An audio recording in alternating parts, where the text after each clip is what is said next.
አሁን ጌታችንና አምላካችን መድኃኒታችን ኢየሱስ ክርስቶስ ከረሃቡ በላይ ከሱ ሐዘን በላይ እነሱ ተቀጥቅጠው በገድል የሚቀምሱት የሚለብሱት የላቸውም።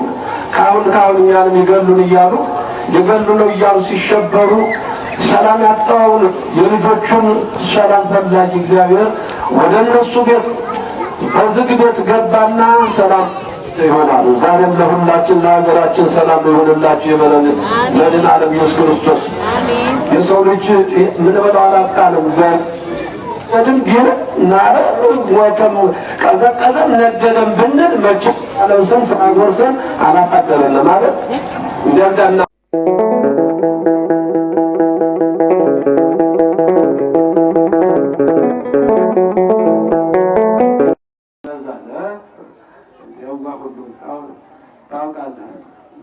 ልብ ያለው ሸብር አንተ ደግሞ ሁለት ወልደህ ወይ አንድ ወልደህ እንደሚዳቋ አላደርገውም።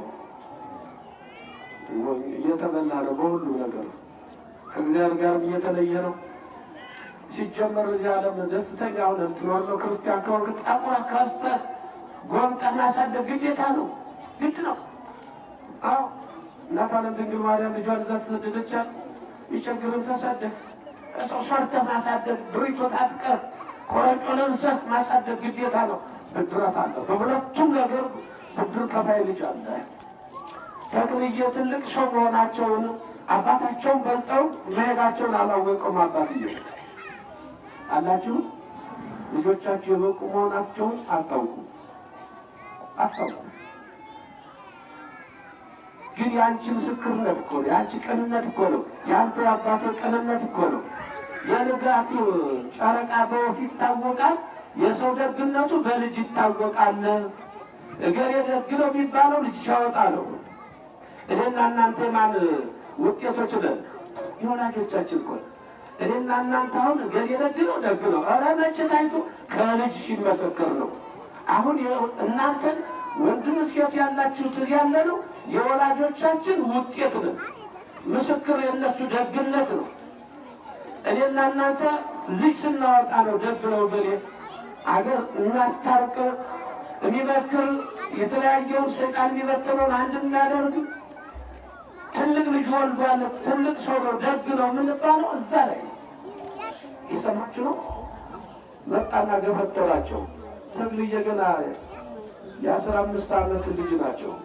ቆም አሉና ወደ ሰማይ እንግዲህ አባት እየተገፈተረ ዝም አትልበት። ግን እንማታ ድንጋይ ወሩን አይደለም እግዚአብሔር ወይ ታለ ቢሳይ ደረትን እየበደለ ነው። ምን እያለ ነው? ረወዳይ ሲጸልዩ መልአክ መጣና ብድግ አድርጎ ከላይ ራሱ ወደ ታች አድርጎ የሚጨብጠው የሚረግጠው የለም። አለንጋውና ጅራፉ ሲጮህ ሲገረም ይታያል። ገራቱ ግን አይታይም። ተክልዬ ግን ያዩት ነበር። የሰማችሁ ነው። የኔና የእናንተ አይነት ይፈጣል ግን አያይም። ቅዱሳን ግን ያዩና ለዚህ እነሱ አሉ ያዩናል እንደ ፊልም ነንኛ እኛና ያቸው በኃጢአቱ ዓለም ስላለን እግዚአብሔር አይነ ልቦናችን ያብራልን። አሜን። እሪ ያንቀባጥራል። ቅዱሳን የፍጡርን ጭንቀት አይወዱምና ተው ጌታ ይበቃዋል ይነፍቃት እንደዝራቸው መስገን እስኪ አፍቅሩ ጠላይተክሙ የሚል አምላካዊ ጋር መመሪያ አለና ተው ጌታ የፍጡርን ጭንቀትን ያልወድም ተው ይላሉ። አባትየው ገርሟቸው ማን ጋር የሚያወራ እኔ አባቱ ነኝ ያለው ጨር ያለ መንደር ነው፣ ጨለማ ነው ራውጅ ቀናው ነው ይላል። እሳቸው ከተናገሩ በኋላ አንዲት አለም ጋር ትጮህ ወዳጆቹን ይሰማል፣ ያከብራል። ከምስጋና ነሱ አሜን አወረደውና እዚህ ምድር ላይ አወረደው። ተንጠልጥሎ የነበረውን መናፍቅ ሲገረሙ ሄዶ ከአባትየው አይደለም ተክልዬ ጫማ የዚህ ሕፃን አምላክ ይቅር በለኝ አለ። ሁላችንም ይቅር በለን አሜን። ቅዱሳን እንወዳቸው እናከብራቸው። እግዚአብሔር ስለመረጣቸው፣ እግዚአብሔር ስላከበራቸው፣ እግዚአብሔር ስለወደዳቸው እሱ ያከበራቸው እናከብራለን፣ ሲወደዳቸው እንወዳለን። አይደለም አንተሳሳትንም ገርላትም አልጨመርንም። እኔ የምሰራውን ይሰራሉ ስላላቸው የጸጋ አምላክነት ስለሰጣቸው የእሱ የባህሪ አምላክ ነው። ለእነሱ ደግሞ የጸጋ አምላክነት ድውያንን ፈውሱ፣ ሙታንን አስነሱ ስላላቸው እኛ እንደነሱ የእነሱን ያህል ብቃት የለንምና ደካሞች ነንና አምላከ ተክለ ሃይማኖት፣ አምላከ ቅዱሳን፣ አምላከ ነቢያት ስንል ያምርብናል። ጠምሮ ሁሉ ይቃናልናል፣ የጨለመው ይበራልናል፣ የነደደ ይወርድልናል፣ የተለያዩ ይሆንልናል። ምን ጥያቄ አለው? ደግሞ የአባቶቻችን አምላክ ስንል ሞገስ አለው። ከንፈራችን አንደበታችን የሰማችሁ ነው። ከዛ ከኔ ቤት ግቡልኝ፣ ከኔ ቤት ግቡልኝ አለ።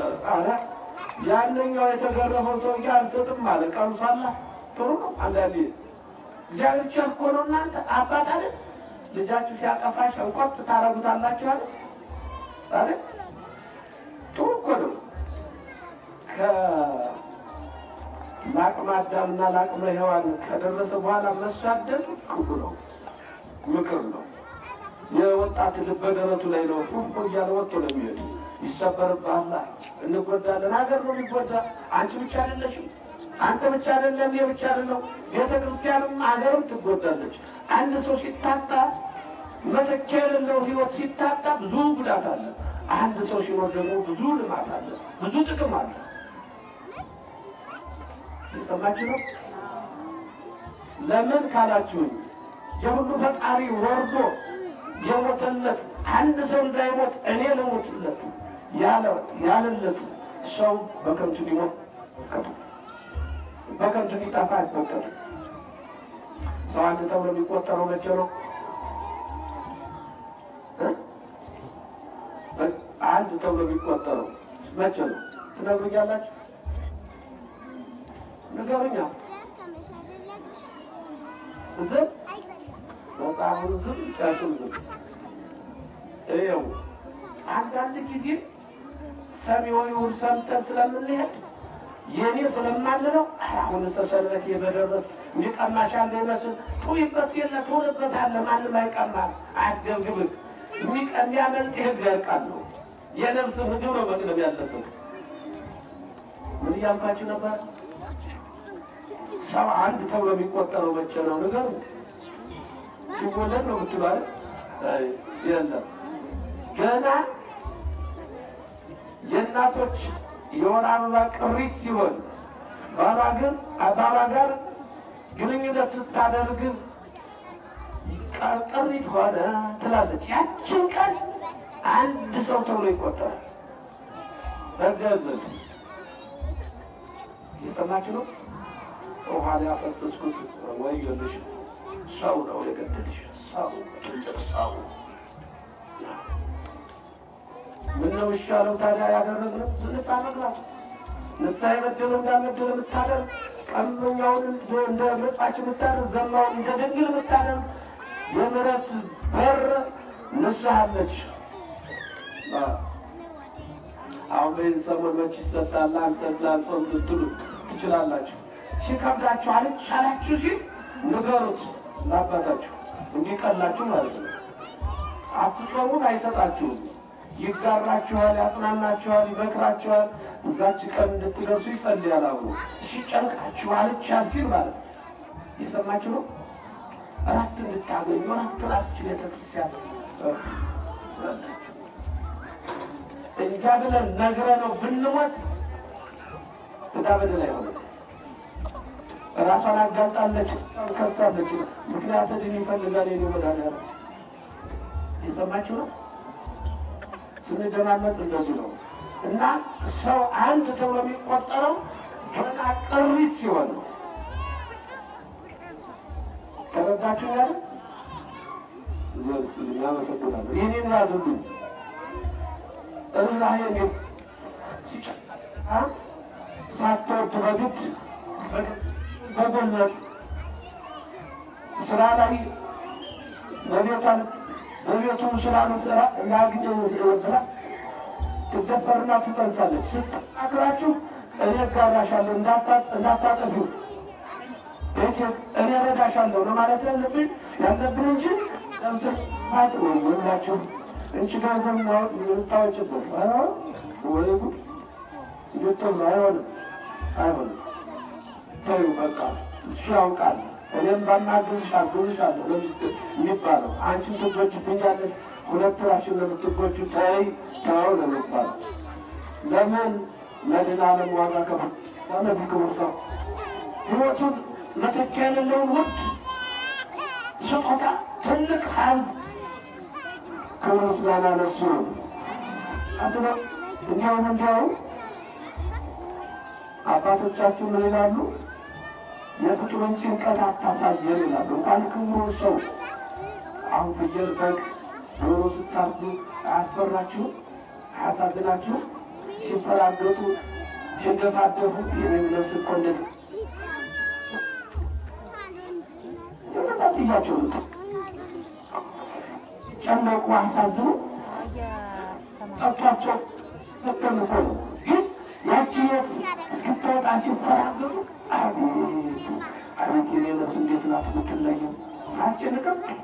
ፍጡርን ጭንቀት አያሳየን መድኃኔዓለም። ጨካኝ ሰይጣን ነው። የሰው ልጅ ከፈጣሪው ከአባቱ የተማረው ርኅራኄ ነውና እዚያ ዓይነ ልቡናችን ያብራልን እግዚአብሔር ያለነው ከዚህ ዓለም ሰላም የተለየ መሆኑ ሰላም ያ ሰውዬ ምን ሆነ ብትሉኝ እግራቸውን አጠበ። በዚህ አካባቢ ዓይነ ስውራን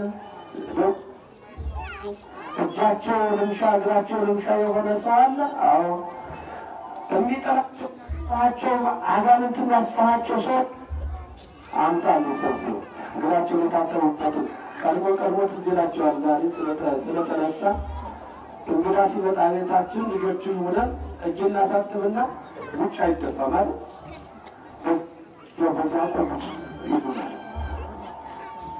ቀን ካልሆነ ዶሮ የማይጠጣ ከሆነ እግር ያጠብነው እጃቸው የታጠቡበት ለምን? ወንድ እግዚአብሔር በእንግዳ ስለሚመሰል ያን አይነት ሰው ስለሆነ አይኑ ላይ ቋል ሲያደርጉት አይኑ በግ ጭርጣሙ ከጆሮ ጠብ ሲያደርጉ ነገር ቅባ ቅዱስ ጆሮ በግ እጅጉን ያሰረውንም ሸሆነ የጎበጠው ቅዱስ ዘጋች ሀገር ድነት ነው። በቃ